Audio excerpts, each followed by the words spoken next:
ایک مالک کا پیغام ہے. ہر طرح سے ذہن میں کوئی خرقشہ آئے، کوئی پریشانی بار پا جائے، کوئی تردد ہو کہ یہ کیسے ہوگا، لیکن مالک کا فرمان یہ ایسا فرمان ہے کہ یہ دائم اور قائم ہے. اس کے اندر کبھی کوئی نقص نکل آئے یا یہ پورا نہ ہو، یہ ممکن نہیں ہے. اور آج بھی آپ دیکھتے ہیں اس دنیا کے اندر ہر طرف ایمانداروں کی تعداد شاید سمندر کی لہروں کے برابر ہو جائے یا آسمان کے تارے جو انگنت ہیں ان سے مقابلے کے لیے بھی تیار ہو جائے، لیکن یہی ہے آج کہ ایمان کا صحیح ادراک ہو، اپنے مالک کی بندگی کا ایسا عزم اور ایسا ارادہ ہو کہ اس کی رضا کو، اس کے اصول کے لیے، اس کی آگ سے بچنے کے لیے سب کچھ میں دوں گا، اس کی فرما برداری میں اپنی جان لگا دوں گا. یہ بہت کامیاب ہے، ان کا ہو گیا ہے یہ انداز انسانیت کا. رسالت میں بہرحال کام ایک ہی کرنے کا ہے.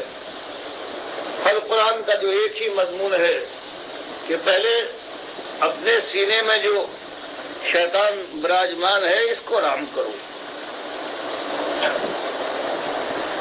اور پھر جسم و جان کو اللہ کی راہ میں اس کی بندگی میں لگانے کی کوشش کرو. دنیا کو بلاؤ، اس کو ان کے مالک کا حق یاد دلاؤ، اور نمک حرامی کی بدانجامی سے ان کو متنبع کرو. اس راستے میں چوٹے کھاتے جاؤ، سہلاتے جاؤ، اور زخم اگر لگے تو شیرانہ وار چاٹتے جاؤ تاکہ موت کی ہت کی آخری آئے، امتحان کا وقت ختم ہو اور کامیابی کا مجدہ سنا دیا جائے کہ تم کامیاب. یہی تم سے مانگا جا رہا تھا، یہی امتحان تھا، تم امتحان میں کامیاب ہوئے. اللہ کے یہاں یہ نہیں پوچھا جائے گا کہ تم نے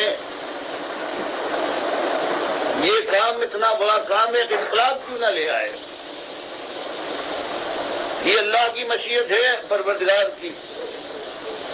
جب وہ وقت آئے گا تو بہرحال وہ وقت آنے کے بعد یہ بات بھی ہو جائے گی، لیکن مالک کے یہاں آزمائش خالص بندگی کی ہے، اور بندگی کے لیے اس نے منزلیں مقرر فرما دی ہے کہ یہ انداز ہے، یہ راہ ہے، اس راہ پر چلو. اور اس کے بعد اگر ثابت قدمی کے ساتھ زندگی کی مدت پوری کر لو تو پھر میرے جواہر رحمت میں تمہاری یہ جگہ ہے، اور پھر تمہاری خوشی اور خوشحالی کے اوپر ایک پریشانی کا بادل نہ چھائے گا. جوانی بڑھاپے سے ناشنا رہے گی، اور پھر یہ زندگی ہے لامتناہی. جو چاہو گے تمہیں ملے گا، جو کہہ دو گے وہ ہو جائے گا. تمہاری مشیت میں اللہ بھی مداخلت نہ کرے گا. تو یہ جوامردوں کی بات ہے، جوامردوں کے سامنے آئی تھی. اور آپ تاریخ میں دیکھ جائے کہ کیسے پریشان حال ہیں، لیکن اللہ کے نبی صلی اللہ علیہ وسلم ان کے لیے کہتے ہیں کہ رب شسا اکبرا مدفوم بالابواب لو اقسم علی اللہ لابرہ. کتنے ایسے مخلص لوگ ہیں، بال پریشان ہیں، مزدوری محنت کرتے ہیں، بناؤ سوار کا وقت کہاں ہے.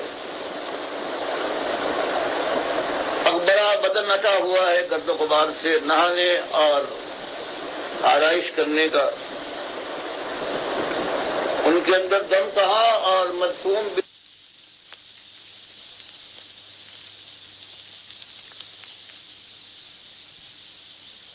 سبحان اللہ، سبحان اللہ، سبحان اللہ. کیا انداز تیری راہ میں شہید ہو جائے. اور پھر تیرے دشمن تھے، رسول کے دشمن، تیرے دین کے دشمن ہیں، یہ اس کے ہاتھ پیر ناک کان کاٹ کر مسئلہ کریں. اور بالقیامت کے دن جب تیری بارگاہ میں یہ عبداللہ ابن جہش آئے اور تو یہ دریافت فرمائے کہ عبداللہ ابن جہش یہ تمہارے زخم کیوں لگے، یہ تمہارے ہاتھ پیر ناک کان کیوں کاٹے گئے، تو میرا یہ جواب ہو کہ مالک تیری رضا کے لیے، تیرے نبی کی نصرت کے لیے. اور پھر انہوں نے اللہ کو قسم دی کہ پروردگار میں تجھے قسم دیتا ہوں کل میرے ساتھ یہی معاملہ پیش آئے. اور اللہ نے ان کی قسم کی لاج رکھی ہے. اور دوسرے دن جب وہ شہید ہوئے ہیں تو یہی کفار قریش نے ان کے ساتھ یہی کچھ کیا کہ ہاتھ پیر ناک کان کاٹ ڈالے ان کے. اور چہرہ ایسا بگڑ گیا تھا کہ ان کی بہن نے کس طرح سے پہچانا ہے، ورنہ اور کوئی شخص ایک نشان سے کہیں بدن پر باقی رہ گیا تھا، اس سے پہچانا ہے میرے بھائی کی لاش. تو یہ لوگ اٹھے تھے.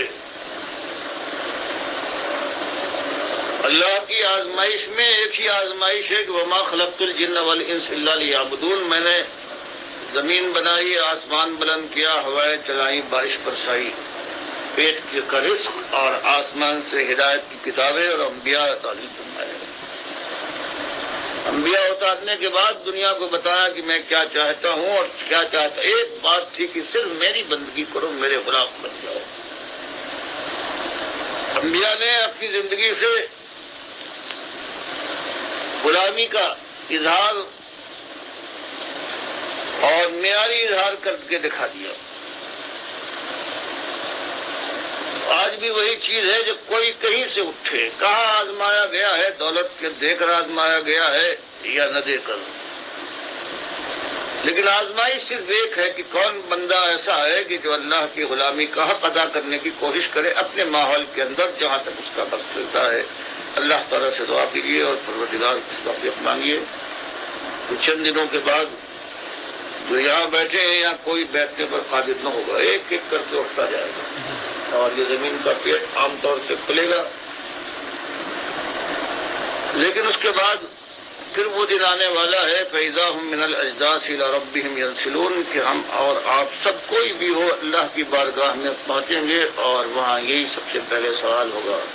میں نے سب کچھ دیا، مجھے اپنا مالک مانا تھا یا مجھے گالی دینے والے، میرے ساتھ میرے بندوں کو شریک کرنے والے ذات میں اور صفات میں اور اختیارات اور حقوق میں کرنے والے تھے. یہ پہلا سوال ہے. یہ اس کا جو صحیح جواب دے پائے اور اسے پیش کر دے کہ ہاں یہ کر لیا تھا، پھر اس سے اور سوال ہوں گے، ورنہ یہی معاملہ ختم ہو گیا. اگر یہاں کوئی ناکام ہوا تو جہنم کا ایندھن بننے کے لیے ہمیشہ کے لیے جھونک دیا جائے گا. اللہ اس عذاب سے بچائے، مالک اس انجام سے بچا دے اور ہمت دے پروردگار کے خلوص کے ساتھ. جب اللہ کے ہاتھ ایمان کا اقرار کر کے ہم نے جان اور مال کی توانائیاں بیچنے اور اللہ کی مرضی کے مطابق کرنے کا اقرار کیا ہے تو اللہ ہمیں توفیق دے. جہاں لغزش ہو جائے سنبھالے ہمیں اور ہمیں توبہ کر کے پلٹنے کا موقع دے. یہ ہماری دعا ہے. بہرحال وہ دن تو آئے گا بخاری مسلم میں جو آیا ہے. ہم آج جیسے بھی ہوں، آج جیسے لوگ دنیا میں پائے جاتے ہیں، لیکن ایسے لوگ اٹھیں گے.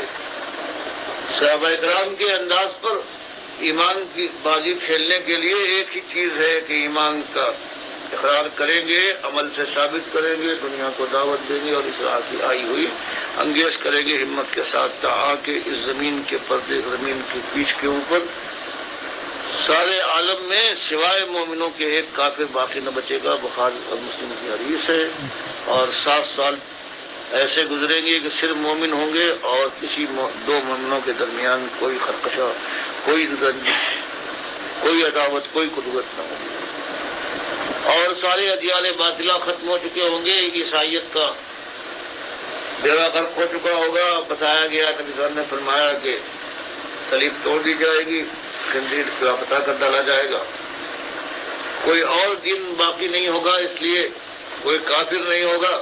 جو کافر ہوں گے وہ ختم ہو چکے ہوں گے یا ایمان لے آئیں گے.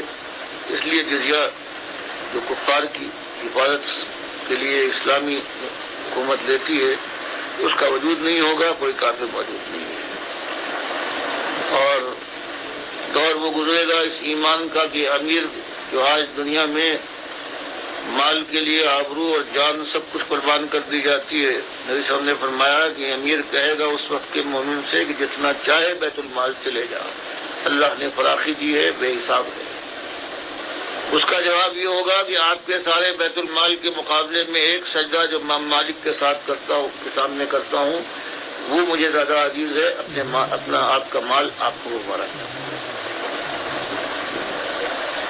تو ہم نہ ہو بہرحال انداز جب کبھی کوئی تبدیلی آئے گی، جب کبھی خیر کا دور کبھی یہ دھرتی دیکھے گی جس کی آنکھیں اس کے انتظار میں پترا گئی ہے، تو وہ ایمان سے اس کی ابتدا ہوگی، اور خلوص جب اس ایمان کے ساتھ خلوص ہوگا تب یہ دور آئے گا۔ اللہ منصف ہے، پروردگار کمزوروں کو طاقت دیتا ہے، اور مالک جو اس کی طرف بڑھنا چاہے، پروردگار کی حدیث قدسی میں آتا ہے کہ میری طرف ایک وارث بڑھے میں ایک ہاتھ اس کی طرف آؤں گا، کوئی میری طرف آہستہ آہستہ چل کر آنے کی کوشش کرے میں دوڑ کر اس سے بڑھا دیے۔ ادبی زبان ہے کہ تھوڑی سی کوشش کو میں قبول کروں گا اور بے حساب اس کا جو دوں گا۔ اللہ مجھے میرے ساتھ بھی یہ معاملہ کرے، اور ہر ایک کو یہ بات یاد دلا دے کہ کامیابی آج نہیں، کامیابی کا دن فیصلے کے بعد آنے والا ہے، اور ناکامی جس کو آج دنیا تصور کرتی ہے وہ دراصل